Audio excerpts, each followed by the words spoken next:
A gust of wind howls through the deserted highway as frost shards dance across the windshield. Ethan Cole's beat-up sedan sputters and coughs to a halt, dead as the winter dawn. He steps out, boots crunching on ice breath fogging in the air. Just ahead, a gleaming sports car lies stranded, its taillights flickering. Heart-pounding, Ethan wrestles the hood open, revealing a tangle of wires and a frozen ignition. He pulls out his worn wrench and, with hands red from cold and determination, reconnects the loose leads. Sparks leap. The engine roars to life, breaking the morning silence like thunder. In that charged moment, Ethan has no idea that the woman behind the wheel isn't just any driver. She's Victoria Lane billionaire heiress, and this simple rescue will set off a cascade of events poised to reshape his and his daughter's future forever. If you've ever believed in the power of one good deed, drop a comment below, hit subscribe, and ring the bell to follow Ethan's journey. Ethan Cole's small-town garage breathes oil and cold metal. The space heater wheezes between bursts of snow through the single-pane window as morning light creeps in. He rubs his hands together, trying to coax warmth back into stiff fingers. Across the workbench, 7-year-old Lily, bundled in an oversized flannel shirt, carefully lines up greasy wrenches, her tongue peeking out in concentration. "Nice and neat," Ethan murmurs, his voice thick from sleep. "Just like we practiced."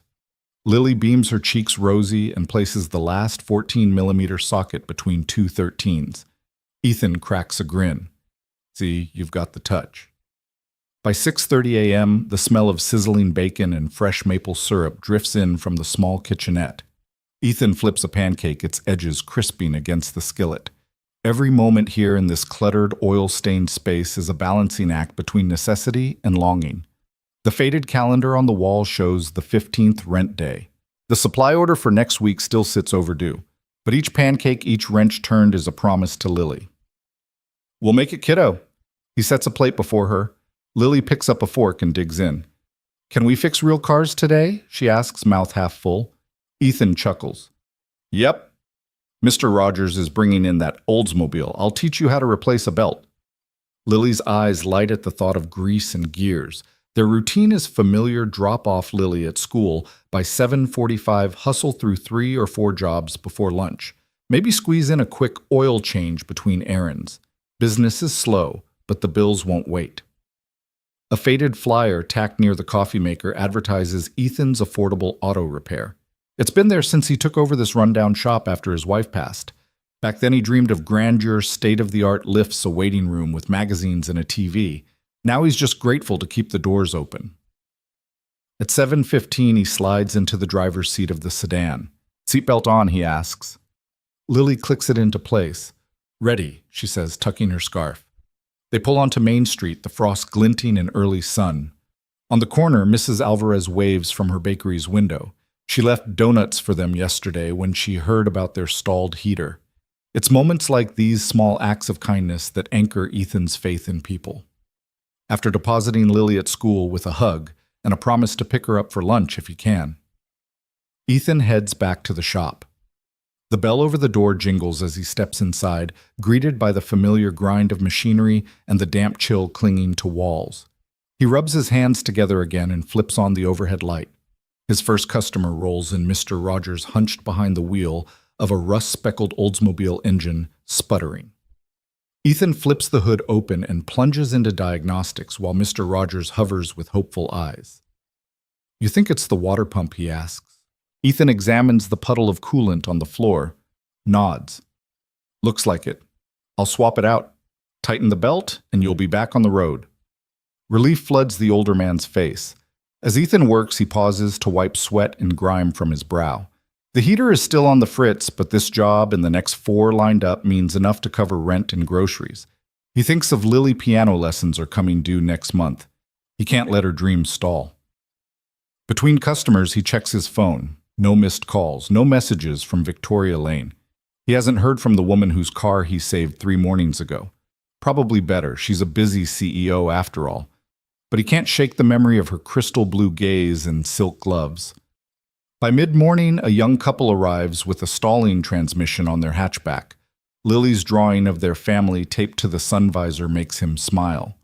He charges them a fair price, feeling the familiar tug of pride when they thank him for honesty. Word of mouth has a slow burn here, but kindness is currency. At lunch, he grabs a cold sandwich from Mrs. Alvarez's bakery charge. It to his tab, he promises. He takes a moment to sit behind the shop, sipping lukewarm coffee from a chipped mug. Lily's crayon note. Love you? Dad, taped to the dashboard, catches his eye. He traces the scrawled letters, breath-catching. The daily grind, for all its struggle, is worth this, the warmth of her belief in him. The afternoon brings a flat tire repair, a stubborn oil leak, and a half-finished brake inspection. Each task demands focus, sweat, and resolve. Customers come and go, offering friendly nods or sympathetic glances. They know Ethan's story, a widowed dad doing his best. In return, they tip an extra $1, bring baked goods, or share a kind word. As dusk approaches, the temperature drops. Ethan steps out to lock the Oldsmobile's hood before signaling Mr. Rogers off. The sky darkens. Snowflakes begin to drift, catching in ether. He breathes deeply, senses sharpened by cold.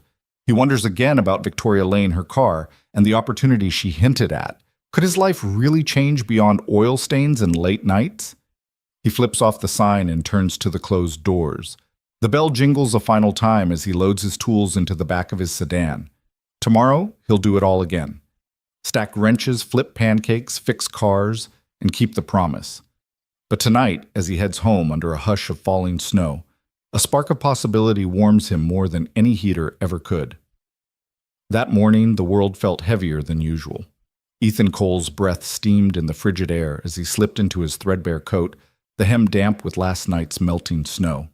He turned the key in his sedan's ignition and winced at the sputter fuel was dangerously close to empty. His eyes flicked to the clock, 7:12 a.m.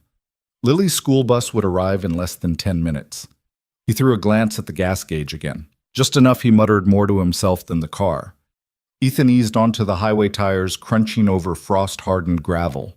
Headlights from distant cars painted pale tunnels through the morning haze. His mind raced through the day's to-do list drop. Lily at school, swing by the station for gas, if he had any left, pick up parts for Mrs. Alvarez's van, and pray the heater in the shop held out just one more week. As his sedan rounded a gentle curve, headlights cut through the fog, a lone silhouette of a sports car midnight blue against the muted white landscape. Its hazard lights blinked like a pulse, urgent, desperate. Ethan's heart thudded an echo of the rescue 3 days ago. He glanced at his fuel gauge again. The needle dipped toward E, but his conscience left him no choice. He tapped the brake, swerved onto the shoulder, and skidded to a stop. Snow crunched under his boots as he hustled out, breath hitching in icy shards. Up close, the car was flawless paint, gleaming curves that belonged on a showroom floor, not a lonely roadside. Behind the wheel, a woman wrapped in a tailored coat shivered, phone clutched to her ear. Even from a distance, Ethan recognized her. Victoria Lane, the billionaire CEO, whose life he'd unwittingly upended when he first helped her days ago. "Need some help?" he called, stepping onto the snowbank. She lowered the phone, eyes widening. In her gaze, he saw relief, surprise, and something unreadable, perhaps resignation. I'm stuck," she admitted, voice trembling in the cold. "Battery's dead. Roadside said they'll be at least an hour." Ethan ducked under the hood, fingers fumbling through thick gloves. Frost clung to every surface. He tapped a loose cable free, gave it a nudge, and crossed his fingers. "Try it now," he said, voice raspy. She slid in, turned the key. The engine coughed, then roared as if waking from a long sleep. Victoria exhaled a plume of gratitude and cold air mingling. "You're a lifesaver," she said, stepping out. Her boots left prints beside his. He wiped his hands on his coat, just paying it forward. Her gaze flickered to his car. "Is that your gas tank, blinking empty?" He nodded with a rueful smile. "Running on fumes, but worth it if it means you're safe." Victoria's lips curved in a small, knowing smile. "Thank you, Ethan." They worked in tandem, securing the hood and stowing tools. A silence settled, comfortable and charged, as if they both recognized the familiar rhythm of rescue. Then Victoria straightened, brushing snow from her coat. "I owe you again." Ethan shrugged. "No debts. Just glad you're okay." She hesitated, gaze drifting to the empty road ahead. "I have to get to the city this morning," she said quietly. "Important meeting." He studied her. Her business world demanded her presence. His world demanded he push onward despite the empty tank. "I'll ride shotgun. We'll split the gas in the conversation. Victoria blinked. You'd do that. He offered her a half grin. You saved my day last time. Consider this even. She opened her door. All right. They climbed into his sedan. Inside, warmth replaced frost, and the soft hum of the engine felt like a heartbeat. Lily's drawing of her family on the dashboard caught Victoria's eye. She's your daughter. Ethan's voice softened. Lily, 7. Keeps me grounded. Victoria nodded, tracing the crayon lines. She's amazing. They began the slow crawl back onto the highway. The sky turned pale blue, the sunrise glinting off ice crystals. Words came easily between them, a shared laugh over Lily's latest antics, a conversation about the unpredictability of life, sprinkled with observations on frost patterns and engine diagnostics. Halfway to the city, Ethan felt the car judder as the tank neared empty. He eased into a small rural station, the pumps old but welcoming. As he filled the tank, Victoria stretched, tucking her hair behind an ear. I never thanked you properly, she said, leaning against the sedan. You didn't have to stop. I should have waited. He shrugged, wiping his hands. Maybe not. You did the same for me once. She met his eyes. You really helped me see something important that day. He glanced away, heart tightening. We all need a little help sometimes. Inside the station's mini-mart, he grabbed 2 coffees black for him with a splash of cream for her. They stood side by side at the counter, steam curling from the cups. Victoria took a slow sip. Your faith in people. It's rare. Ethan lifted his mug. You'd be surprised how often it pays off. She turned the cup, gazing at the logo, a faded gear and wrench. Underneath, someone had scrawled, Keep the faith. He laughed softly. Prophetic graffiti. Outside, the city skyline shimmered in the distance. Victoria slid into the passenger seat, coffee in hand. Ethan eased back onto the highway, city traffic, growing thicker with each mile. They approached Orion Motors' headquarters, a glass monolith soaring against the pale sky. Victoria's lips curved in a small, appreciative smile. Home. Ethan pulled to the valet lane. He offered her the coffee. Here. She accepted it and turned the cup between her hands. Ethan, thank you. For everything. He tipped his head. Good luck in there. Victoria's gaze softened, and for a heartbeat she seemed on the verge of saying more. Then she slipped out of the car, coffee in hand, and disappeared into the revolving doors. Ethan watched her go. Lily's drawing caught his eye again, a reminder of why he worked so hard, braved so much. He turned the key engine rumbling beneath him, then headed back down the road toward the open fields, the rising sun at his back. As he drove, frost melted on the windshield, and with each mile he carried the warmth of possibility. Today, a simple act of kindness had bridged 2 very different worlds. Tomorrow, who knew? For Ethan and Lily, the horizon was frost-tipped but wide open. The bitter wind bit through Ethan's coat as he crouched beneath Victoria Lane's gleaming sports car, the engine compartment a maze of polished metal and complex wiring. His gloved fingers brushed away frost and soot until they found a connector, its wire frayed and barely clinging to the ignition coil. He tilted his head, gauging the angle, then drew a deep breath of cold air before tightening the bolt with practiced precision. Steam hissed into the air, curling like a ghost from the engine block. A stray wisp of morning sunlight caught on the car's hood, turning the polished surface into a fragment of sky. Ethan straightened, pausing to rub his hands together, then stepped back to throw the switch.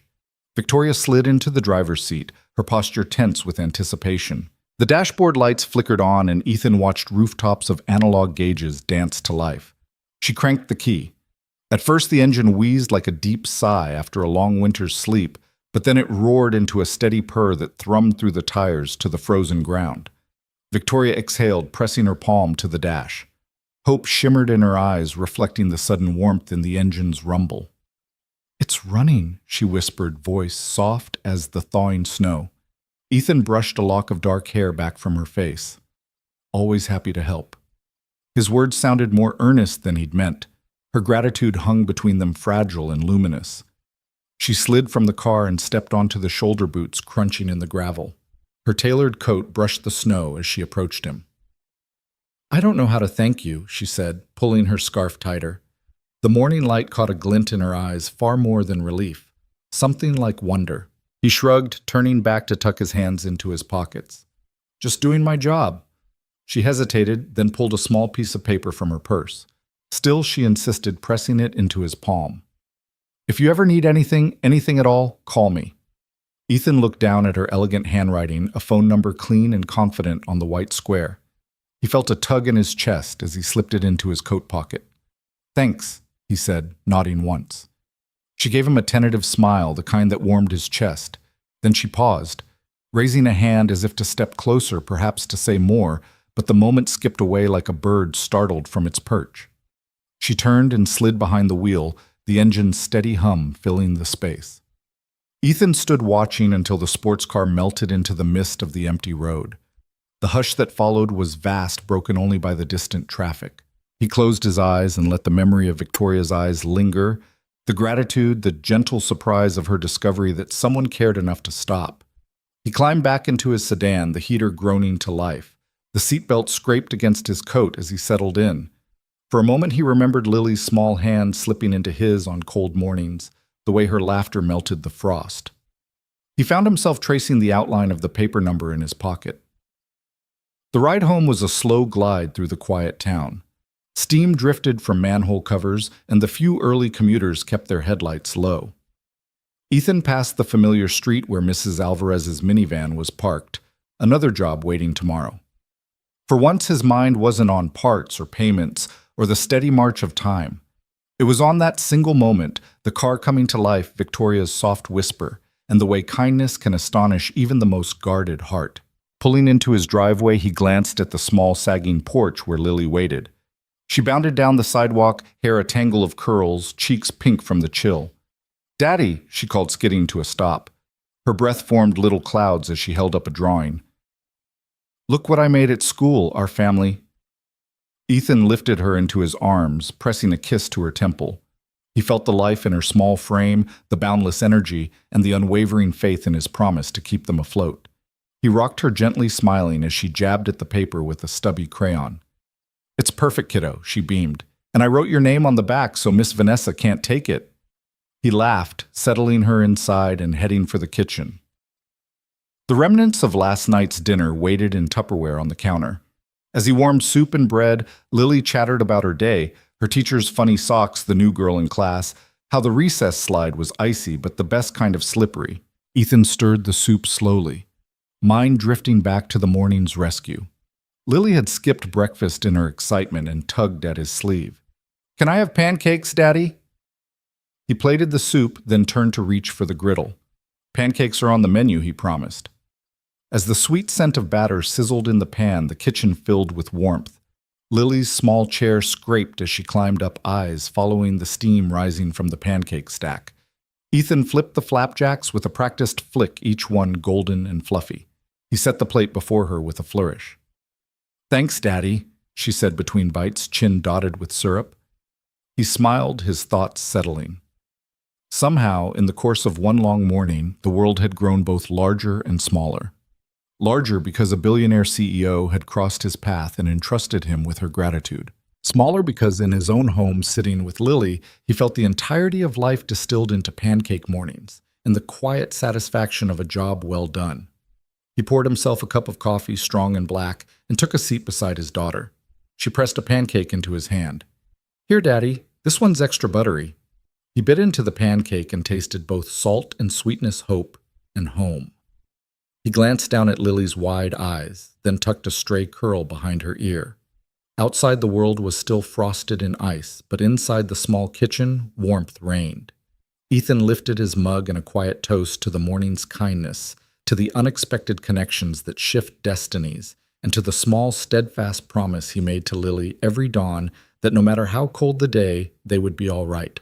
And in that simple moment between pancake bites and the hum of morning light, Ethan Cole knew that life's richest moments often arrive when you least expect them, and that a single act of kindness can ripple far beyond the icy shoulder of a lonely road. A week had slipped by like snow melting under a reluctant sun, and Ethan's world settled back into its familiar rhythm of wrenches, oil stains, and Lily's endless curiosity. Yet beneath that routine lay a quiet anticipation, an itch at the edge of his thoughts, that whispered Victoria Lane might reappear. He was elbow-deep in the engine of Mrs. Alvarez's minivan when the bell above the garage door jingled unexpectedly. The sound made him startle wrench slipping from his grasp. He straightened, wiping grease from his hands as Lily, perched on a stool beside him, dropped her toy car with a soft clatter. At the doorway stood Victoria. Not hurried or frazzled this time, but composed in a fitted coat and heels dusted with winter's last flurries. She carried no basket of baked goods, no envelope of opportunity, only a small smile that carried the weight of unresolved gratitude. "Hi, Ethan," she said, her voice weaving through the shop's scents of oil and mechanics' sweat. "Is this a good time?" He glanced at Lily, whose almond eyes widened in recognition. "Lily, remember," he murmured, but Lily was already on her feet, racing across the concrete floor to fling her arms around Victoria's knees. "Miss Victoria." Victoria knelt, gathering Lily into her arms. "Hello, Pumpkin. You've grown since I last saw you." She ruffled Lily's hair, and Lily giggled, breath-puffing like a little cloud. Ethan swallowed. His elbow itched with grease, but his heart hammered in his chest. "Come on in," he managed, nodding toward a cracked leather bench by the workbench. He gestured for Victoria to take the seat. "We're just finishing up here." Victoria tucked Lily's feet beneath her and turned to Ethan. "I know this isn't your usual office," she said, glancing around at hanging license plates and racks of lug wrenches. "But I wanted to talk face to face." He nodded, tapping a rag on his thigh. "What's on your mind?" She paused, eyes drifting to the floor where a dark puddle of oil reflected the overhead lights. For a moment, vulnerability flickered across her features, rare for the CEO who commanded boardrooms with effortless confidence. Then she looked up. "I've been thinking about that morning, about how you stepped in without hesitation." Ethan shrugged, ducking his head. "Anybody would have helped." Her lips curved in a sad smile. "Not anyone." She reached into her coat pocket and pulled out a plain white envelope. "I hope you don't mind." She pressed it into his hand. "Consider this a thank you." He stared at the envelope, then up at her. "You don't have to." She shook her head. "I want to." Her gaze softened as she watched Lily inch forward, tugging at her sleeve. "Lily, do you want to say hello properly?" Lily nodded, scooting off Victoria's lap and grabbing her hand. Together they walked around the bench and approached Ethan. He crouched to Lily's level heart, warming as she showed him her favorite Barbie doll. She babbled about its sparkly shoes and how Miss Victoria made her pancake that morning extra buttery. Victoria laughed, and the sound was like the first thaw of spring in Ethan's chest. He stood and slipped the white envelope into his coat pocket. "Let's head inside," he said, nodding toward the reception area. Lily bounced between them, her cheeks rosy with excitement. Inside, the small waiting room smelled of coffee and old magazines. Ethan offered Victoria a seat on the battered leather sofa while Lily perched on the armrest. He stood before her, expression unreadable. "I wanted to apologize." Victoria began pressing her palms together. "For dropping that strange invitation via text. I know it must have come out of nowhere." Ethan shook his head. "You didn't have to explain." He took a deep breath, feeling the tension in his shoulders ease. "Really, it's no problem." She nodded slowly, searching his face. "You deserve more of an explanation." She lifted her chin and spoke with calm conviction. "I'm not just here because I can't fix a car without help. I owe you for what you did, yes, but I also want to repay your kindness by giving you a second chance." He blinked. A second chance. The word struck both familiar and strange. He had given up on his own dreams long ago. Dreams of a bigger shop, a better life for Lily, a future unchained from oil pans and overdue bills. "Second chance," he echoed. Victoria reached into her purse again, this time pulling out a slim folder stamped with the Orion Motors logo. She handed it to him. "I came to formally offer you a position," she said. "Not the managerial role, though we still believe you'd excel there, but something more tailored. We're expanding our community outreach program. We want someone with hands-on experience, someone who understands real people's needs. I want you to head that initiative." Ethan's breath caught in his throat. He flipped the folder open to reveal documents outlining a role that bridged corporate resources with grassroots automotive education workshops for underprivileged youth, free safety checks in rural areas, mentorship programs. He closed the folder. I don't know what to say. Victoria smiled softly. Say you'll consider it. She leaned forward, eyes earnest. You have knowledge and empathy this world needs. I want to give you the resources to make a bigger impact both for your family and for the people you've been serving all along. Lily clambered off the armrest, planting her small feet on the floor. She looked up at Ethan with question in her bright eyes. He knelt, placing a hand on her shoulder. Do you think your dad should do something new, kiddo? Lily's face scrunched in thought, then lit up. Yes. She threw her arms around his neck. You'll help so many kids, Daddy, like you helped me.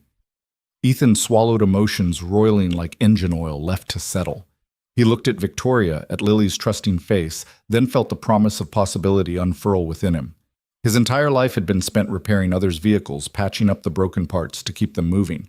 Now someone offered to repair his dreams, to stitch back the frayed edges of hope. He straightened, clearing his throat. I'd like that. His words felt fragile but real. Thank you. Victoria's smile blossomed. She reached across to shake his hand, then touched his arm. Welcome aboard, she said, and in that moment the dusty waiting room full of empty chairs seemed to transform into a launch pad for new beginnings. Ethan watched as Victoria rose to leave, Lily waving furiously with a glee that lit the dreary space. For the first time in years, Ethan felt the horizon shift. It no longer felt like a distant frozen expanse. Instead, it promised fresh starts, second chances, and uncharted roads begging to be traveled together. As the door closed behind them, he exhaled a breath he hadn't realized he'd been holding. Lily leaned against his side and he wrapped an arm around her. Ready to learn something new tomorrow? He asked, voice low with wonder. She nodded, eyes shining. Can I come? He ruffled her hair. You'll be my top apprentice. In the quiet that followed, Ethan Cole felt his world expand, not because of bolts or engines, but because someone had seen his worth and handed him a second chance to run beyond the boundaries he'd drawn for himself. And with that gift, he vowed to build a future for Lily richer than any engine he had ever fixed. That night, after the last taillights disappeared into the frosted darkness, Ethan Cole stood in his kitchen, the lingering hum of possibility still thrumming through his veins. He'd spent the evening tucking Lily into bed, inhaling the steely comfort of her small shoulders rising and falling in sleep, and replaying Victoria Lane's words. I want to give you a second chance, like a melody he couldn't shake. He washed the day's grease from his hands, the warm water sliding over calloused knuckles that had known little but hard work. As he dried off, his phone buzzed sharply against the counter, jolting him upright. The screen glowed with an unfamiliar number. He frowned, no missed calls. He flipped the phone over and back again, curiosity warring with caution. Hello? He answered, voice rough from sleep. Mr. Cole. A crisp professional female voice answered. This is Claire Bennett from Orion Motors. I'm calling on behalf of Ms. Lane. She's recommended you for a managerial interview. She mentioned your name to our hiring coordinator today. Managerial interview. The words felt too big, too sudden. Ethan's heart jerked. He wrapped a dish towel around his fingers, knuckles whitening. Ma'am, I think you have the wrong number, he stammered. I'm just a small-town mechanic. I fix starter motors and leaky radiators. I'm not sure why a CEO would recommend me. Claire's tone was patient, encouraging. No mistake, Mr. Cole. Ms. Lane was quite clear. She admires the work you do and believes you'd be an excellent fit for our community outreach division. We have an opening for someone with your hands-on experience. Would you be available to come in for an interview this Wednesday at 10? Ethan closed his eyes, leaning against the counter as the kitchen lights cast him in a soft glow. He pictured Lily at breakfast tomorrow, chilly breath steaming over a bowl of cereal. He pictured all the times he'd scraped together enough money for hot chocolate after school, only to settle for juice pouches. He thought of the leaky roof over Lily's head, the rusted heater he'd promised to replace as soon as I can. His pride, that stubborn lump in his throat, snarled at the idea of walking into a gleaming glass tower. What would he wear? His scuffed boots, his two faded flannel shirts. He could barely fill the gas tank on payday. But then he saw Lily's face, hopeful beyond her years, and knew he would swallow every ounce of doubt. Wednesday at 10, he said, voice firmer. Yes. Thank you. Claire's relief came through the line in a gentle exhale. Excellent. I'll email you the details. We look forward to meeting you. He hung up, staring at the black rectangle as though it might burst into flames. The words Community Outreach Division blinked in his mind. Suddenly, the garage felt too small, the oil stains on the floor like chains he was meant to break. He loaded a mug with coffee strong enough to rattle his insides and settled at the kitchen table. The night was silent except for the ritual drip of the faucet and the low hum of the refrigerator. He opened his laptop, hands trembling slightly, and found an email from Orion Motors. He clicked it open. Dear Mr. Cole, thank you for your willingness to explore this opportunity. Please arrive at our headquarters, 1034 Innovation Drive this Wednesday at 10:00 a.m. Please bring a resume and any references. Dress code is business casual. We look forward to discussing how your expertise can support our new community initiatives. He blinked. Business casual. He didn't own a suit, but he had an extra button-down shirt still crisp, a pale blue that used to feel like $1 million when he bought it for his wedding. He'd pressed it carefully that morning. His hands left faint grease smudges on the collar, even now, but he would make it work. He sipped the coffee, bitterness and sweetness mingling on his tongue. The steam curled in the low light as though carrying his doubts into the ceiling. What if it was a joke? What if he tripped over the receptionist? Set his coffee down on a folder that wasn't his, and someone noticed the name Cole was more gas station than corporate. He pictured Lily's grin. If things went well, not only better coats and warmer snacks, but perhaps a future where her father stood proud in a crisp office, no longer weighed down by bills and broken heaters. He saw her running through a bigger house, unafraid of snow through thin windows, her pajamas cozy against the winter wind. His heart swelled with hope so big it nearly pushed the table off its legs. He sat up straighter, clenching and unclenching his fists. All right, he whispered, let's do this. The next morning dawned gray and brittle frost coating every surface like sugar on a donut. Ethan's phone alarm yanked him from a restless sleep. He padded into the kitchen, lit the kettle, and recalled last night's promise. He'd told Lily he had an important meeting, and she'd looked at him with eyes so bright he almost cracked under the weight of her faith. He made coffee and buttered toast, watching Lily dart around in her small coat that swallowed her arms. She clutched her backpack ready for school. He knelt, brushing hair from her face. You know I've got to go help some people today, right? She nodded solemnly.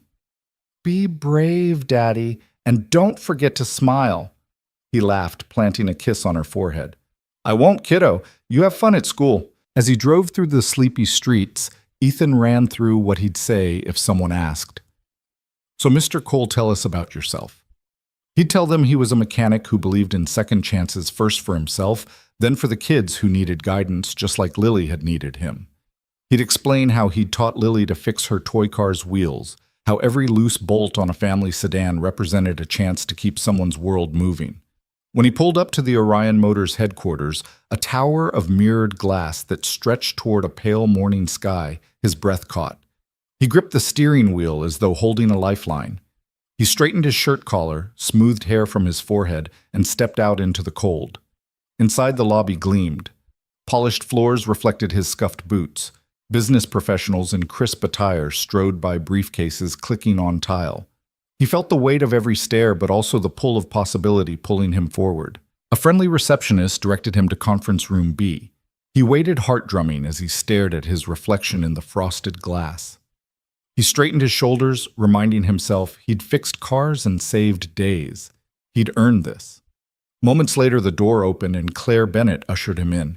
He shook hands with a panel of directors, including Victoria Lane herself, who greeted him with a genuine smile that banished any lingering imposter's doubt. Ethan cleared his throat, voice steady under her gaze. Thank you for this chance, he began. I'm ready to bring everything I've learned in my little garage, the kindness, the problem-solving, the heart to your community outreach initiatives. Because sometimes the smallest gestures can change lives, just the way Ms. Lane's did for me. He spoke of Lily and the families he'd served during free safety checks, of nights spent patching engines in freezing cold. He spoke of hope, of second chances, and of what he could give back when given the resources. When he finished, the room was still. Then Victoria stood and extended her hand. Welcome to Orion Motors, Mr. Cole. We're thrilled to have you. Around the table, nods and handshakes followed warmth, blooming like spring in that chilly boardroom. Ethan sank into the chair beside them, disbelief and joy mingling under his skin. In that moment, he saw more than four polished walls. He saw a path forward lit by a simple act of kindness on an icy roadside. As he drove home that afternoon, the world felt wider, brighter. He'd said yes to a future he once tucked away as impossible. With every turn of the wheel, he carried Lily's hope, Victoria's belief, and his own dream of fixing more than engines of fixing futures. And this time, he knew the best was still to come.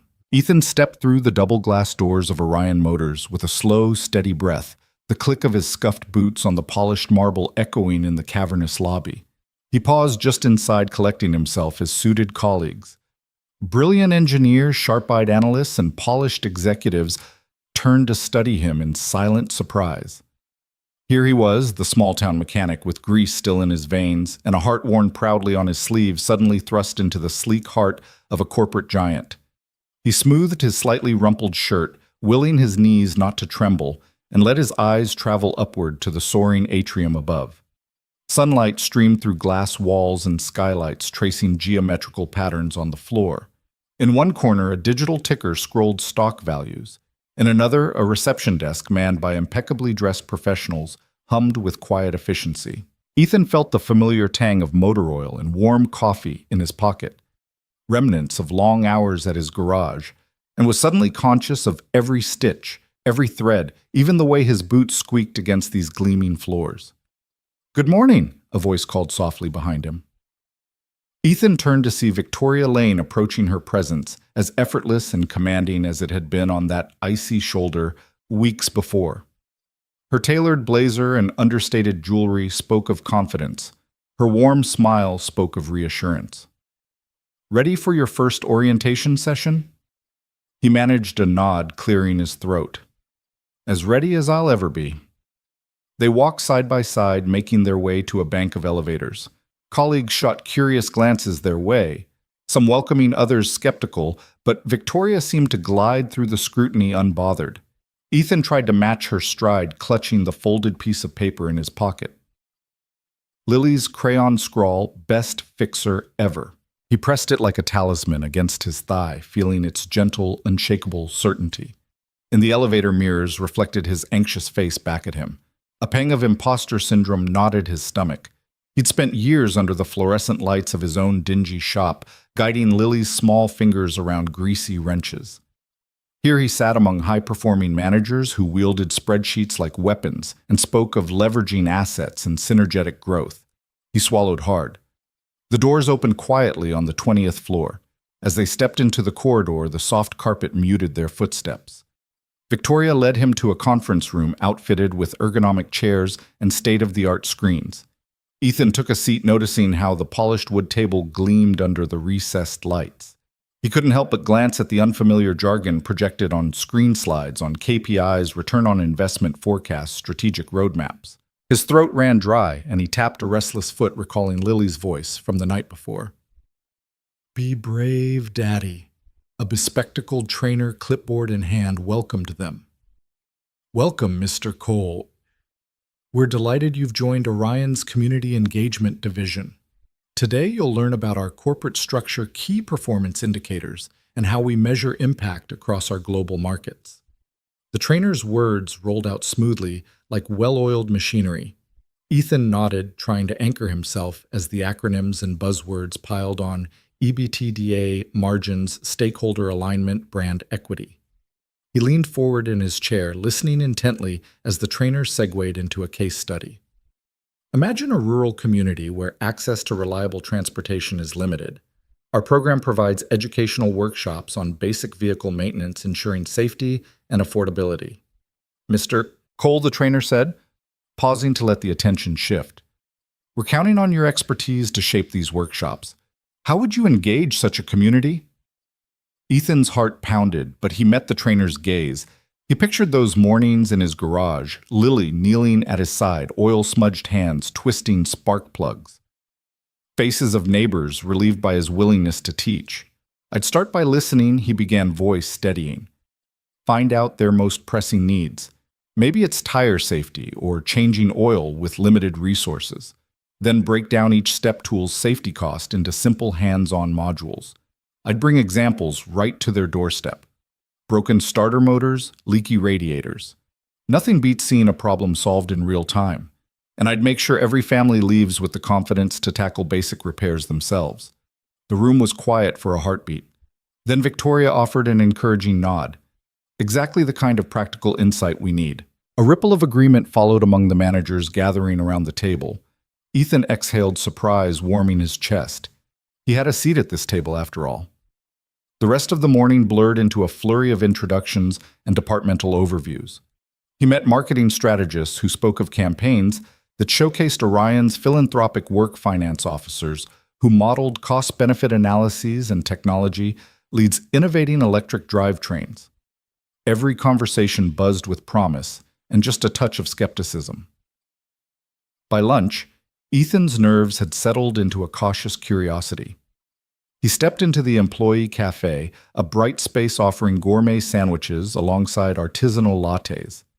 Nervously, he set out his own packed lunch, a humble turkey sandwich on wheat and an apple from his crisper drawer at home. He found an empty seat and pulled out Lily's note, smoothing it across the table as a reminder of where he came from and why he was here. A young woman in a sharp pencil skirt slid into the seat across from him. Her name tag read, Marisol, Program Coordinator. She smiled warmly. Mr. Cole. Write Ethan, please. I heard about your background. I spearhead our rural outreach programs. Your insights this morning were exactly what I've been hoping for. Ethan blinked. Thank you, he said, setting Lily's note beside his lunch as he extended his hand. In her handshake, he felt genuine excitement, not the insulated formality he'd braced for. As they talked, he found himself describing the little details that lit up his world, teaching his daughter to check tire pressure on her Hot Wheels, saving a stranded teacher's van so she could make it home before dark, the gratitude in their eyes. Marisol laughed as he spoke, leaning in as though his stories were the best case studies she'd ever heard. After lunch, Ethan rejoined the afternoon session, a deep dive into stakeholder engagement. By mid-afternoon, he'd already sketched plans for pop-up clinics in underfunded towns, volunteer training modules, and a mentorship program pairing seasoned technicians with high school students. Every idea felt alive, fertile with potential. He realized he was speaking not as an outsider, but as someone who knew the heartbeat of these communities. Late in the day, Victoria reappeared in the doorway, her heels clicking softly on the carpet. She offered him a cup of coffee, which he accepted gratefully. She leaned back against the frame, watching him survey the whiteboard where he'd scribbled Mobile Maintenance Unit beside Youth Tech scholarships. Impressive, she said quietly. You've made this room your own. Ethan glanced at her, carefully hiding his surprise. I'm just trying to bring what I know. She handed him the coffee cup. Exactly. And remember that note in your pocket. She nodded toward his folded papers.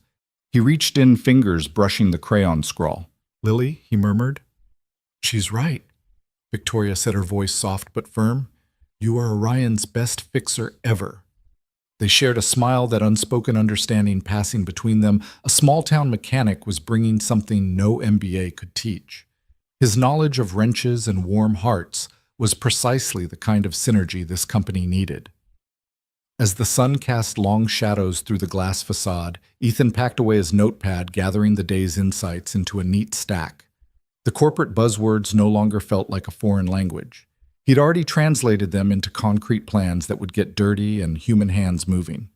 On his way out, a group of colleagues stopped to thank him, some for his practical suggestions, others for a fresh perspective that bridged the gap between boardroom strategy and real-world grit. Ethan scuffed boots. Once the source of his self-doubt felt steady, purposeful. Victoria walked him back to the lobby where the sky had shifted from bright morning blue to the soft hues of evening. You did well today, she said. Tomorrow we'll start aligning your ideas with our budget forecasts and volunteer network. But tonight, take pride in what you've accomplished. Ethan nodded, the weight of the day settling into his bones as a quiet triumph. He stepped back into the cool night air, the skyscraper's lights shimmering behind him like fireworks for a handiwork well done. Driving home, he held Lily's note against the steering wheel. The marble floors and corporate cadence of Orion Motors were steps on a path he never imagined walking, but every echo of those squeaking boots now felt like a heartbeat proof that glass and gears could coexist in harmony and that kindness once sown could transform even the loftiest halls of power. Ethan stepped into the conference room the next morning, coffee cup in hand, already tasting the anticipation and tension in the air. His mind still hummed with conversations from the day before Marisol's bright ideas, the nods of encouragement from mid-level managers, Victoria's steady confidence. But as he settled into the familiar circle of swivel chairs, he caught sight of Tom across the glossy table. Tom's tailored suit and crisp shirt looked as press-ready as it did yesterday, but today there was something sharper in his eyes, a barely concealed sneer. "Good morning, Mr. Cole," Tom said, voice dripping something more like challenge than courtesy. "Ready to swap wrenches for KPIs again?" Ethan took a measured breath, lowering his coffee to the table. He tightened his fingers around the handle until his knuckles whitened, but he reminded himself of Lily's hug last night, how she'd wrapped small arms around his neck, her eyes bright as she whispered, "You can do it, Dad." That promise echoed in his chest now. He wasn't here to prove Tom right or wrong. He was here for her. "Good morning, Tom," Ethan replied evenly. "Happy to share any metrics you need." Tom's lips curled. "I was hoping we could discuss your proposal for the mobile maintenance unit." He tapped a glossy presentation folder in front of Ethan. "But first, let's address qualifications. You know, most people here went to engineering school or have 10 years of corporate experience. Well, he let the sentence trail off, hovering in the stale air. Some of the higher-ups glanced Tom's way, eyebrows lifting like rainfall collecting on a roof. Ethan felt the heat rise in his cheeks but forced himself to stay calm. "I know my background isn't typical," he said, voice-controlled, "but I believe hands-on experience brings perspective." Tom smiled as if Ethan had just confessed to carving figurines out of cheese. "Perspective is great, but can it scale? Scale is what matters when you're deploying programs across 30 states." Ethan leaned forward, elbows on the table. He pictured every teacher whose bus he'd fixed at dawn, every neighbor who'd learned to change an oil filter with his patient guidance, and most of all, Lily's eager face at her school science fair. "Scaling isn't just a percentage, it's people," he said. "If you build trust in one town, those techniques can be replicated. You don't need a lesson plan written by committee, you need someone on site who understands the soil, the climate, and the tools. That's my expertise, and it can scale if you empower the right folks locally." The room sat silent. Tom's smug expression faltered as others exchanged glances. A soft cough from the back indicated interest rather than derision. Victoria, seated at the head of the table, offered Ethan a warm glance. "Well put," she said. "If I may add, we have pilot data from last quarter showing a 40% reduction in emergency roadside calls in towns where Ethan's model was informally tested. The numbers back his approach." Tom's lips thinned. He looked away, shifting in his chair. "Interesting data point," he muttered, then cleared his throat. "But formalizing it is another story." "Well," Ethan countered, "let's talk formalization. We train local volunteers as community ambassadors. They attend a 2-day workshop led by seasoned mechanics, supported by online modules for ongoing reference. We equip them with toolkits funded by community grants.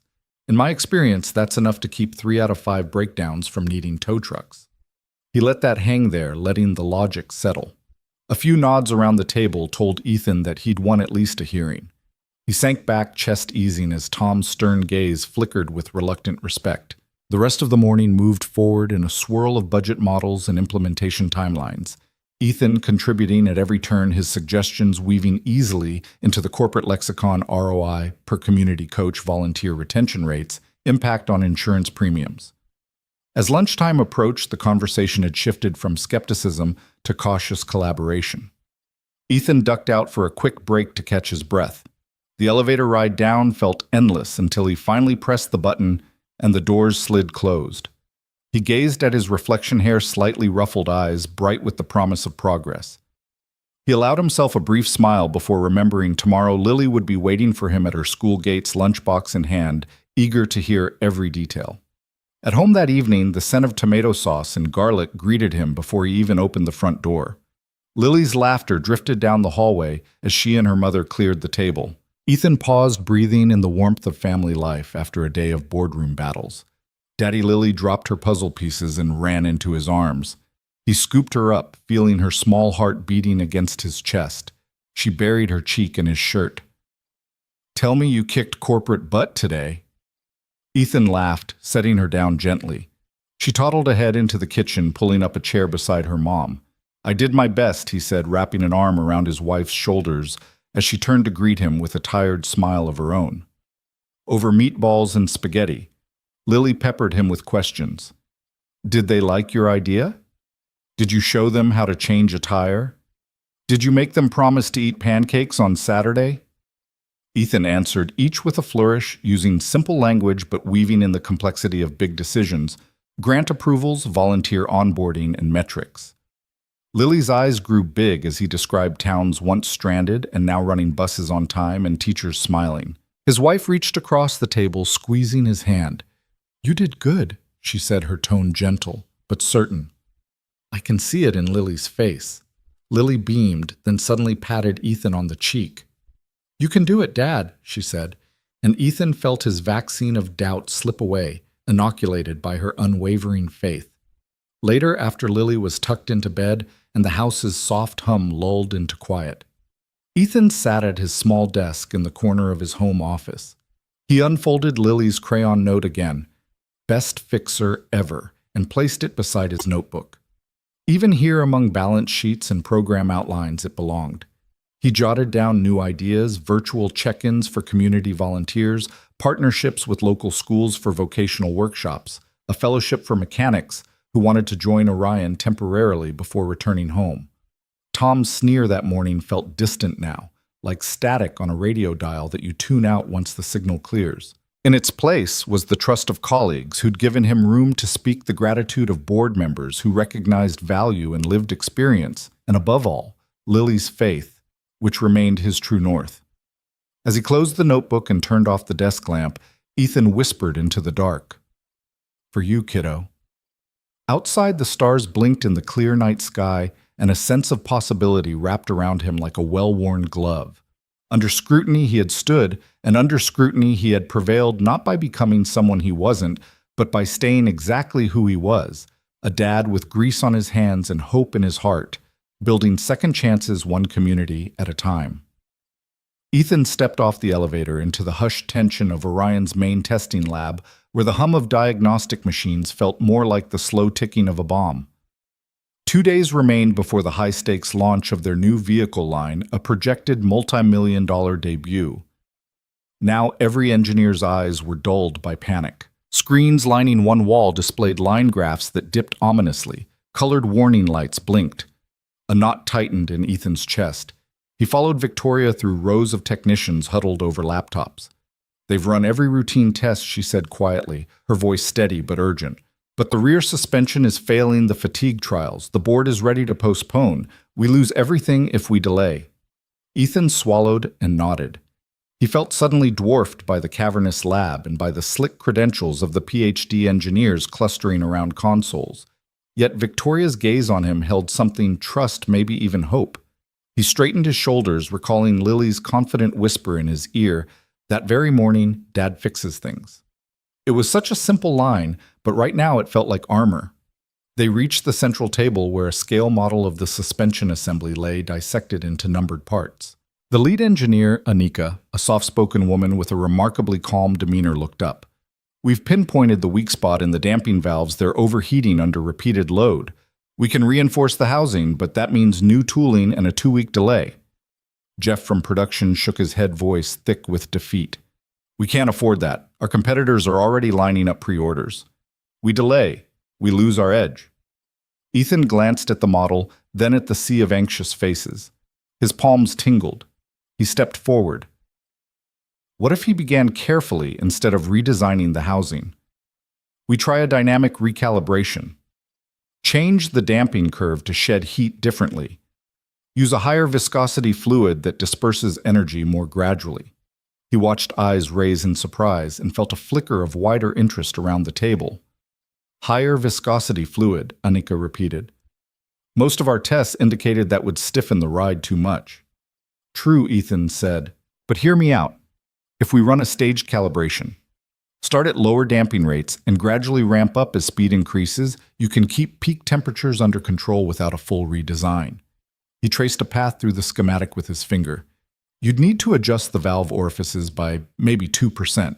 Its minimal shouldn't require new tooling, just a quick reprogram of the control algorithm and retrofit existing prototypes. Silence fell. Someone cleared their throat. The room's weight seemed to shift. Victoria stepped closer, eyes bright.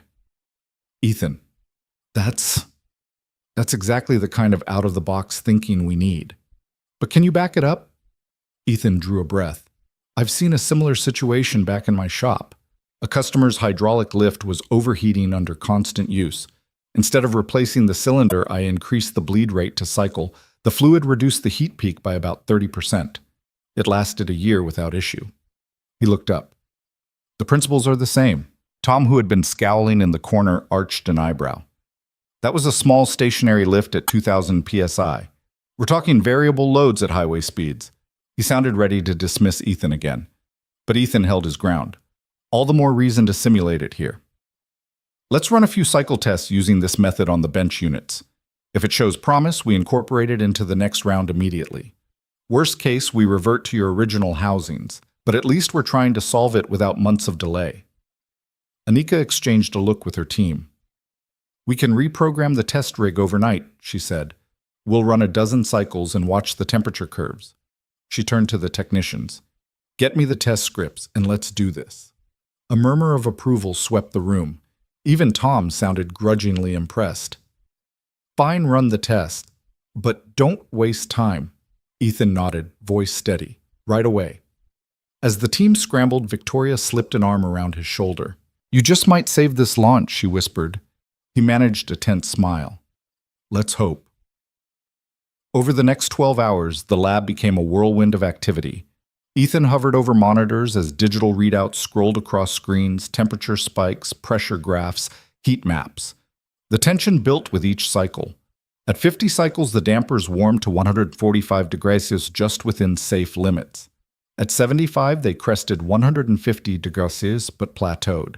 At 100, they peaked at 155 degrees Celsius, then stabilized as the fluid flow adjusted. Contrast that with the previous baseline tests that had shot to 185 degrees Celsius in under 50 cycles. Anika's eyes widened. This is incredible. The thermal load dropped by nearly 40%, and the ride quality margin, well, within spec. She looked at Ethan and laughed, half relieved, half exhilarated. You did it. Around them, engineers broke into smiles, exchanging high fives. The air crackled with renewed energy. Even Tom allowed himself a nod of respect. Victoria approached the boardroom door. We need to present these results, she said, voice bright enough to cut through the last of the tension. The launch goes on. Ethan leaned against a nearby bench, heart still galloping. Memory of Lily's hug last night surged warm through his chest. He reached into his pocket and touched the crayon note. Dad fixes things. He repeated to himself, smiling at how true it felt right now. As the team gathered, Ethan took a moment to breathe deeply of the cool lab air. The panic had dissolved, replaced by fierce pride for the engineers who'd rallied at a stranger's suggestion, for Victoria's unwavering belief in him, but most of all, for Lily. She hadn't seen the stress or the exhaustion. She only saw Dad fixes things. Her innocence had been the spark, and tonight that simple truth had rallied an entire company. Ethan watched his coworkers file into the boardroom, data in hand, ready to show the board that innovation sometimes comes from the most unlikely places. He waited outside, chest full, hands still faintly trembling with adrenaline. When Victoria emerged minutes later, her eyes shone. Board's unanimous, she said, sliding an arm through his. Launch is back on. He exhaled, steadied by her triumph. They walked together past flickering lab lights and humming machines, forging a new kind of respect between small-town grit and corporate ambition. Ethan paused beneath a towering window overlooking Orion's campus lights, twinkling like hope against the dark sky. He raised his hand as if to touch the stars. We did it, he whispered. Victoria squeezed his arm. You did it. And back at home somewhere out there, a little girl would wake tomorrow knowing that her dad really could fix anything, even $1 million crisis under impossible time pressure. The boardroom hummed with tension as Tom leaned back in his chair, arms crossed, skepticism etched into every line of his sharply tailored suit. He tapped a manicured fingernail on the polished mahogany table, his expression all but daring Ethan to fail. So he drawled, voice slick with condescension. You want us to trust this makeshift fix on a multi-million-dollar launch? Seriously. Cole murmurs rippled around the room. Engineers exchanged uncertain glances. Even Victoria's usual air of unflappable confidence couldn't mask the faint crease at the corner of her eyes. She rose slowly, smoothing the lapels of her blazer. Gentlemen, she began, voice crisp and authoritative. We don't have weeks to spare. We have one shot at this. The room fell into a sudden hush. Ethan's method isn't conventional, but neither is our deadline. We either recalibrate these dampers tonight, or we delay the launch, losing millions and our market edge. Tom's lip curled. It's still a gamble. Victoria held his gaze. She's a calculated gamble and backed by data. We run the tests. If it fails, we'll revisit Plan B. But right now, we owe it to the company to give this every chance. That final commanding note from Victoria snapped the board to attention. Orders flew at practical speed: clear the lab, assemble the rigs, alert the bench technicians, and gather every spare set of laptops. Within minutes, Orion's high-tech testing center metamorphosed into a war room fueled by espresso and purpose. Blueprints littered work tables like confetti. Wire-bound notebooks lay open pen scribbles, mapping out valve orifice adjustments. Cables snaked under desks, linking control modules to hydraulic jigs.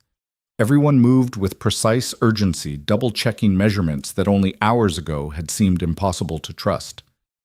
Ethan found himself at the epicenter, flanked by Annika and a half-dozen engineers. A kettle steamed in the corner, ready to feed the perpetual coffee demand.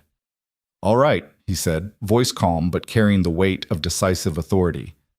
First, we swap in the higher viscosity fluid. Then we adjust the digital controller's ramp function. Remember, delay activation by 50 milliseconds to allow initial absorption of shock. We'll start each cycle at low amplitude, then step up incrementally. His tone threaded technical detail with easy confidence, exactly the leadership the room needed. Annika nodded, fingers flying over her keyboard. Lines of code scrolled down a monitor as she tweaked control parameters. Across the room, a technician loosened the filler cap on a suspension tank, draining the old oil into a drum. Another poured in the new fluid, its thicker consistency gleaming like molten brass. Fluid swap complete, the technician called. Ethan dipped a slender probe into the reservoir and gave a satisfied nod. Good. Now activate test rig 1. A lone engineer hit a green button on the main console. The hydraulic actuators rumbled into life. A camera zoomed in on the damper assembly beneath the platform. Data streams burst to life across multiple screens: temperature, pressure, damping coefficient, cycle count. The first cycle clicked by tension, compression. Tension, compression, steady as a metronome. The display registered a peak temperature of 130 degrees, so well below the previous 185 degrees of baseline. Ethan's brow furrowed as the rig cycled on. He leaned forward, hand resting lightly on a desk. Okay, ramp to stage 2, double the stroke amplitude. The engineer complied. The rig jolted, mimicking rougher terrain. Screens flickered with new numbers. Heat crept upward, 142 to go up. Still within safe range. Ethan glanced at a small digital display recording ride quality metrics.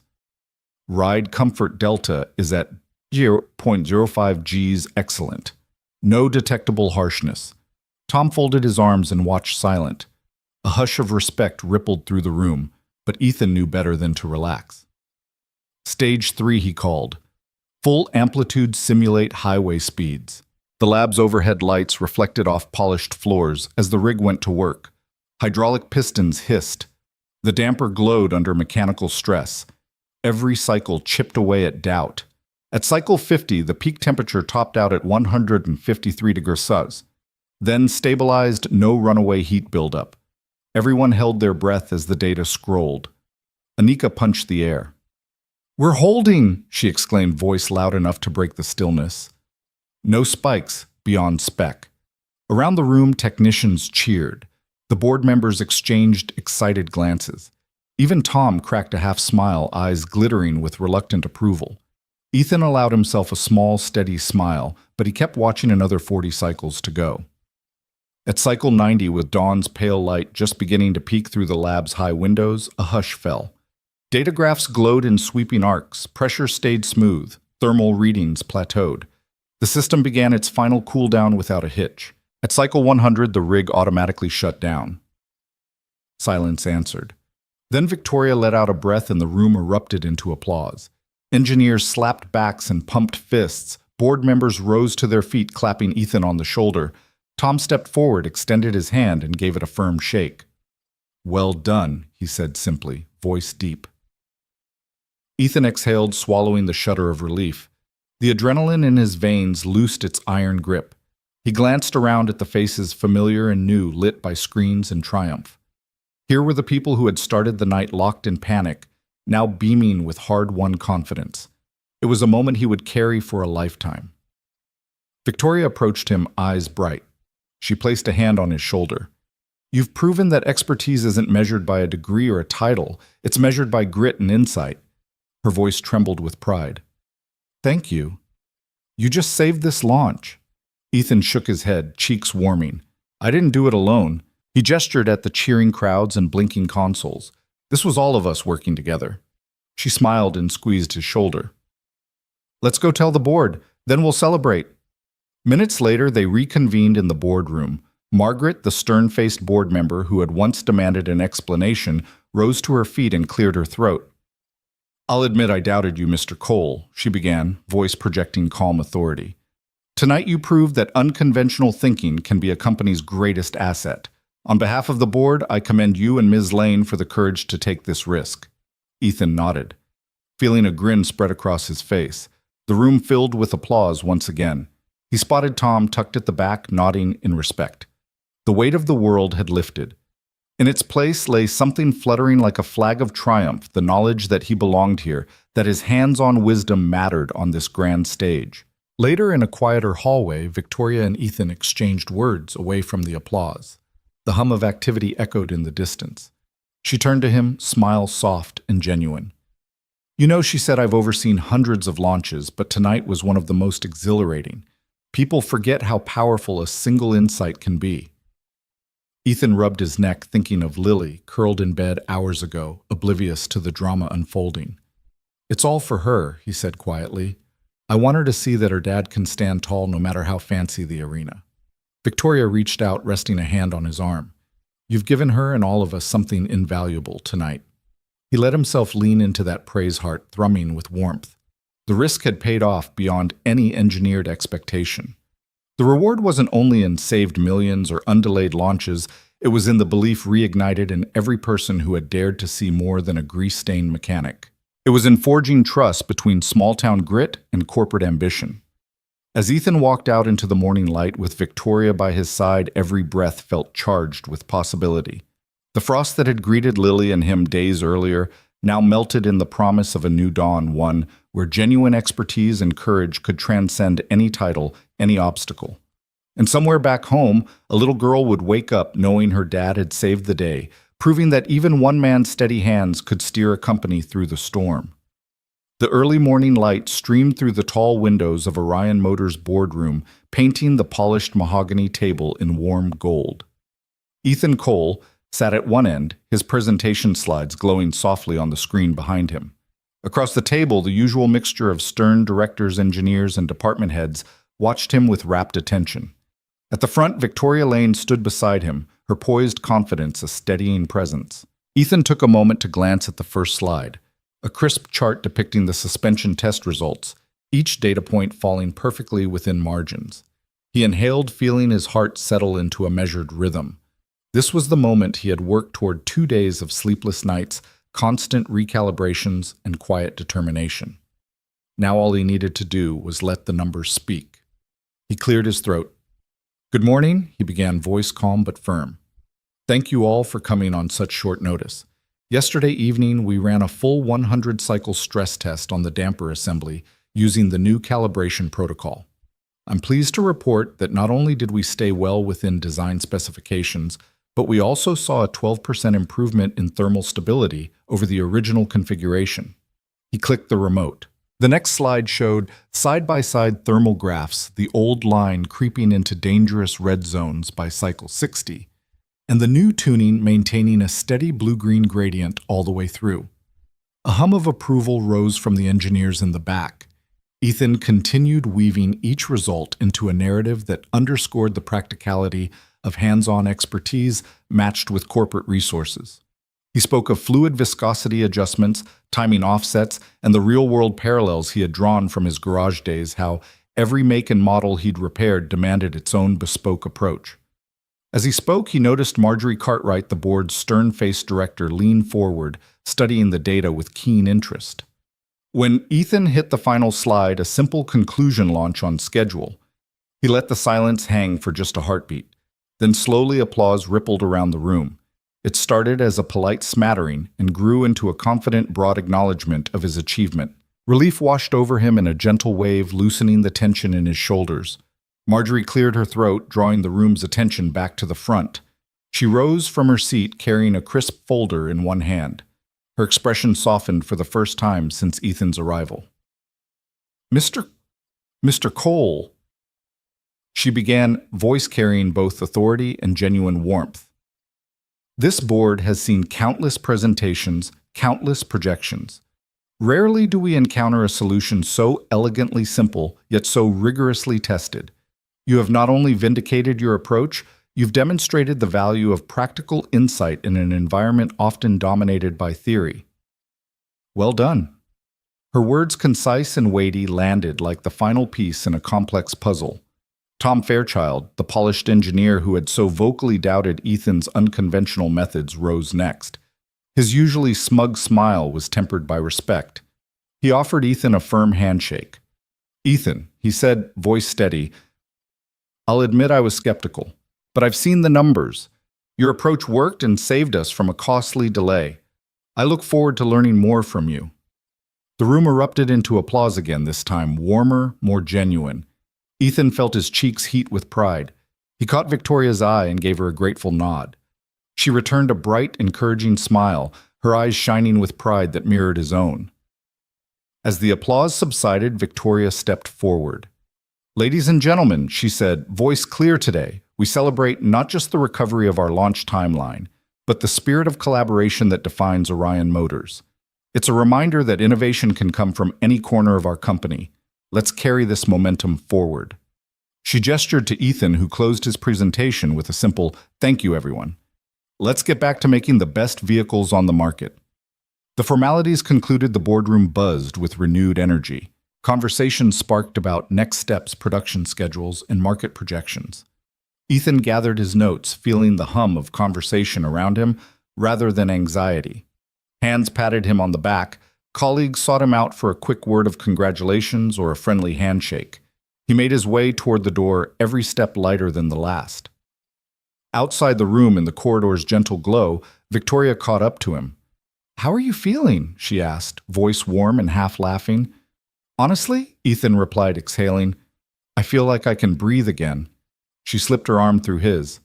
"You did it," she said. "Your leap of faith paid off." He slid his hand into his jacket pocket and pulled out a small, crumpled scrap of paper. "I couldn't have done it without this," he said, smoothing the note with gentle care. It was Lily's handiwork in crooked purple crayon. It read, "I love you. Dad," accompanied by a clumsy heart and stick figure family. Her bedtime ritual, Ethan explained, voice catching. "She tacked this to the fridge so I'd find it before bed." Victoria's eyes softened. "Keep that close," she advised. "It's your greatest victory." He smiled, pressing the note back into his pocket. "I will." Later that afternoon, as Victoria and Ethan walked toward the parking structure, their footsteps echoed in the crisp hallways. He thought of Lily bouncing out of school hours earlier with a backpack too big for her shoulders and boundless energy. He wondered how he'd explain this whirlwind of boardrooms and launch dates to her, how the sticky note in purple crayon had fueled his courage on the biggest night of his life. In the lobby, Tom emerged holding 2 takeout coffee cups. He offered one to Ethan with a small grin, no mention of past doubts. Thought you might need this, he said, handing over the steaming cup. Congrats again. Ethan accepted it. Thanks, Tom. That means a lot. Tom inclined his head. Just don't forget us little people when you're CEO. Ethan chuckled, raising his cup. No promises on CEO, but I won't forget. As they parted ways, Ethan turned back to the glass doors, where the afternoon light played off the sleek architecture. A sense of calm resolve settled over him. He had faced doubt and come through with more than just technical success. He had earned respect, built bridges, and affirmed his place in this world. He and Victoria climbed into the sleek black SUV waiting outside the entrance. As they pulled away, Ethan spotted Marjorie and several directors gathering at the door, still discussing strategy with excited intensity. He gave a small wave, and Marjorie returned one with a thoughtful smile. Inside the vehicle, Victoria reached over and squeezed his hand. I've never been prouder of you, she said softly. He turned to her eyes, reflecting genuine gratitude. I couldn't have done it without you, your support, your belief. She shook her head. You did the work. You took the risk. Now let's get you home to your biggest fan. Ethan leaned back in his seat, watching the cityscape unfold as they drove. The streets glimmered with the promise of possibility. He thought of the little drawing pinned to his wallet, the simple words that had felt so small, and yet carried him through the storm. Tomorrow, he said quietly, I'm taking a day off. Victoria laughed, genuine and delighted. You deserve it. Ethan closed his eyes for a moment, feeling the day's victories settle. First thing he promised, I'm going straight to the grocery store to buy the biggest box of crayons I can find. Victoria raised an eyebrow. Crayons? He smiled. Lily deserves new colors for her next I Love You masterpiece. The SUV slipped through the early evening traffic, carrying Ethan Cole, small-town mechanic turned corporate hero, toward home. And as the city lights shimmered around them, he felt the quiet triumph of vindication echo in his chest, not for the accolades or the saved launch, but for the knowledge that he had stood by his hands, his heart, and his daughter's unwavering faith in him. The morning sunlight filtered softly through the half-melted snow draped over Turner's garage sign, casting long, warm streaks across the concrete driveway. Ethan stood just inside the open bay doors, arms crossed against the cool air, watching Lily and Victoria beside the gleaming hood of a 1967 Mustang. Tools were scattered on a weathered picnic table nearby, wrenches, spark plugs, and a carefully folded diagram of the car's original wiring. The unmistakable scent of fresh coffee mingled with the tang of engine oil, creating a comforting aroma that felt like home. Lily, bundled in her favorite purple hoodie, held a small socket wrench with all the seriousness of a seasoned mechanic. She peered under the hood and called out, Okay, Victoria, hold the flashlight steady. Right there, it's loose. Victoria leaned in her elegant coat, dusted with a little grease, and shone the beam exactly where Lily indicated. The two of them laughed when the bolt finally clicked into place, a crisp, decisive sound that echoed like possibility. Ethan allowed himself a quiet smile. It wasn't so long ago that the morning routine consisted of shivering in an unheated garage, rushing to get Lily to school, and worrying over the next bill. Today, every clank of metal and shared grin was proof that their world had shifted. He'd traded those solitary worries for a community of support, a partnership that had grown from one simple car repair into something far greater. He stepped forward, hands resting on his hips, and Victoria glanced up. Morning, she called in a warm tone. We're almost there, just tightening the last bolt. Need a hand, Ethan offered, though face and hands were already testament to a lifetime of fixing things. Lily looked up, her eyes bright with pride. Dad, you can catch the flashlight next time. She handed it to him with the confident authority of a mini foreman, and he chuckled, taking it as though she'd just promoted him. As he knelt down, he felt the ground give slightly under him, wet patches where the snow had surrendered to promise of spring. The Mustang's engine block gleamed in contrast to the drab winter landscape, its polished curves and vibrant blue paint sparkling like a gem. Even Lily's wide-eyed admiration reflected back at him in those metal surfaces. Victoria bent close to examine the bolt. That should do it, she declared, and Ethan handed the flashlight back to her. Together they closed the hood, and Lily hopped onto the bumper to inspect their handiwork from above. Ethan stood brushing a hand through his hair and sipping the steaming coffee that Victoria had thoughtfully set on the edge of the table. The scent of roasted beans was sharp and invigorating, just the thing to banish any lingering morning chill. Victoria leaned against the table next to him, her breath forming small puffs in the air. "You know," she said softly, "I never imagined fixing cars could look this peaceful." She smiled at Lily, who waved the wrench triumphantly. Ethan laughed, setting down his coffee. The old days, it was just another job. But now, this, he gestured around at the trio, this is what matters. He beeped the horn lightly as Lily climbed down and the Mustang rumbled to life, its engine voice lower, richer, confident. Lily jumped back, delighted, and Ethan turned the car off with a practiced twist of the key. They all exchanged a look of shared accomplishment. In that moment, the prismatic sunbeams, the aroma of coffee and oil, the simple joy of a repaired engine, Ethan felt the full weight of everything they had overcome. The snowy hardship of yesterday had melted away, leaving only the warmth of connection and possibility. Victoria reached out and placed her hand on Ethan's arm. "I'm proud of you," she said, her voice carrying the depth of her belief. "You turned a random morning stop into something that's changed all our lives." He nodded, emotion catching in his throat. "Couldn't have done it without you," he managed, glancing at Lily's drawing taped to the garage wall, a stick-figure family holding hands under a big yellow sun. "And without Lily's constant reminders that I'm the best fixer ever." Lily beamed at the mention, her small chest puffing up with pride. She reached into her backpack and pulled out a fresh sheet of paper and a handful of crayons. "I thought we could draw our next project," she announced, pulling up a chair and starting a rainbow arc across the page. Victoria knelt beside her, leaning in to help choose colors. "What about that avocado green vintage truck you always talk about fixing?" she asked. Lily's eyes lit up. "Yes, and we'll add a garage." "That's you, Dad, right here," she said, sketching a tiny figure with grease-stained overalls next to a big smile. Ethan took the pencil and joined in, adding a little red heart above their drawn family. "And that's you and Mom watching," he said gently, though the girl they talked about had passed away years ago. But in Lily's world, her mother lived on in every imagined scene, every hope dragging them forward. Victoria settled back on the table's edge, watching the two of them. "I've always believed in second chances," she said. "But this seeing you two work together, this is the best one I could ask for." He sipped his coffee again, warmth spreading from the cup through his chest. Above them, the sky had turned clear, the pale blue promising days ahead. The snow around the driveway had receded further, leaving only patches that glistened under the garage lights in early sun. Ethan drew a tiny Old Glory flag flapping atop their little garage on the paper. "You remember when I thought big dreams were out of my reach, that I was just a grease monkey in a cold shop? Now I realize big dreams start small." He handed the drawing back to Lily. "Thanks for helping me see that." Lily fluttered her eyelashes like a seasoned artist receiving praise. "Any time, Dad. You do the fixing, I do the drawing." She held up the crayon next to her sketch, proud as could be.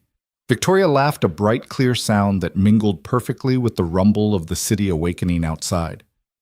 "One day," she said, standing and stretching, "we'll hang these drawings up where everyone can see." Ethan rose as well, wiping his hands on a rag he had tucked into the back pocket of his jeans. The garage, once dark and silently lonely in the depth of winter, now felt like a sanctuary of laughter and color. The walls seemed to glow with newfound life. He placed a hand on Lily's shoulder, giving it a gentle squeeze. "All right, team," he said. "Let's get this beauty started. We've got a date with destiny." Lily hopped down and grabbed her bright green safety goggles, ready for action, while Victoria retrieved another steaming cup of coffee from the workbench. Ethan traded his initial half-drunk cup for a fresh one, then climbed sotto voce onto the engine bay to retighten a few final fittings, just to be sure. As they settled back into their respective tasks, the soft click of tools against metal, the clink of coffee mugs, and the scratch of crayons against paper wove together into a morning symphony. The world outside was awakening distant car engines, starting birds chirping and thawing trees. Neighbors stepping onto porches to greet the day. But here in the heart of a once struggling garage turned home, their own kind of dawn was unfolding, a personal spring after winter's trial. Ethan remembered the first time he'd met Victoria on that frosted roadside, her coat sleek against the bleak backdrop. his simple act of kindness posing no promise. Yet that single moment had blossomed into trust, shared dreams, and a life filled with possibility. He glanced at Victoria's profile. Her eyes lit with satisfaction as she watched Lily draw and felt a surge of gratitude. Then he looked at Lily. Hair falling in untamed curls, bright eyes alight with creative fire, and recognized that every wrench turned, every smile shared was proof that second chances weren't just fairy tales. They were real living things forged in moments of kindness and nurtured by resilience. Ethan set his coffee carefully on the fender, wiped his hands, and hopped down. He joined Victoria and Lily by the picnic table, wrapping an arm around both of their shoulders. "Here's to new dawns," he said, his voice steady and full. "To fresh starts, and to believing that one small act, one bolt tightened, or one car fixed can change everything." They raised their mugs in a silent toast, the warm liquid inviting energy and hope. Outside, the last patches of snow continued to melt, revealing fresh green grass beneath. The Mustang's engine began a soft hum when Lily gave it another playful honk, as if echoing their triumphant spirit. And in that moment, coffee in hand, engine oil in the air, laughter at their backs, Ethan Cole knew that their journey was only beginning. They had built something far stronger than a garage or a corporate career. They had built a family bound by kindness, resilience, and the undeniable truth that when we reach out with a helping hand, we open the door to whole new worlds.